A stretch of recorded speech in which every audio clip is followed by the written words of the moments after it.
దయచేసి భూమి ఉన్న వాళ్ళు అమ్మకండి అని చెప్పాను నేను. నా మాట వినకుండా అమ్ముకున్న వాళ్ళు నష్టపోయారు, నాకు సంబంధం లేదు.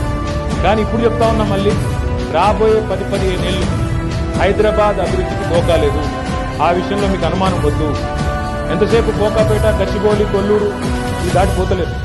నా విజ్ఞప్తి ఏమంటే ప్లీజ్ ఐడెంటిఫై